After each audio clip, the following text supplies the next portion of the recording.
Hello everyone, তোমরা সকলে অনেক ভালো আছো আর আমি তোমার তো অনেক বেশি ভালো আছি। আর আজকে তোমাদের বলছিলাম যে আমার একটা স্বপ্ন পূরণ হবে গাইস।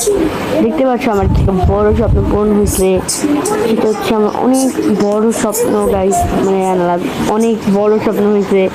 তারপর আমি হুট করে স্কুল থেকে মাত্র আসলাম, আইসা দেখি যে দেখো পুরাই সারপ্রাইজ হয়ে গেছিলাম গাইস। সেই জন্য তার আর গাইস এটা হচ্ছে ডে টুতে আমরা কিনছিলাম, আমরা কিনছিলাম ম্যাট্রেস।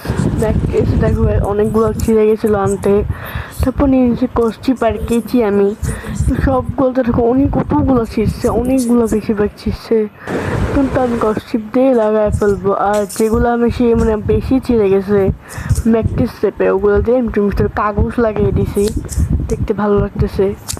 কাগজ লাগাই দিয়েছিলাম আর আমি অনেক টায়ার্ড ছিলাম, তাও অনেক কষ্ট করে করছি। যে 3 নাম্বার রাত্রে আমি খালামুনির বাসায় গেছিলাম। এখন দেখো গাইস আমার আম্মু রুমটাকে কি করছে, সব চাদর মাদর বিছাইয়া। আমার আসছে প্রচুর রাগ। আমি আসছি স্কুল থেকে, এখন দেখতে পাচ্ছি স্কুল থেকে আসার পর আমার মানে সব কিছু কুছাইতেছে। দেখো আমার সাথে আছে আমার ভাইয়া, ছোট ভাই।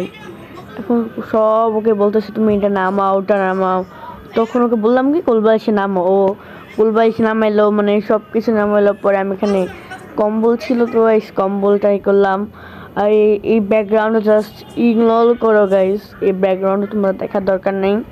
তারপর দেখো আমি কাঁথা বিছিয়ে ফেলছি, কাঁথা আর কম্বল।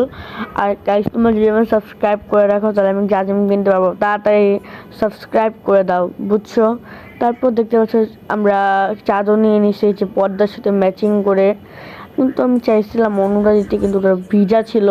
তারপর বালিশ যেগুলো ওগুলোকে সব চেঞ্জ করে ফেলবো, খুলে ফেললাম। তারপর আবার রেড কালার যে মানে বিছনা কালারটা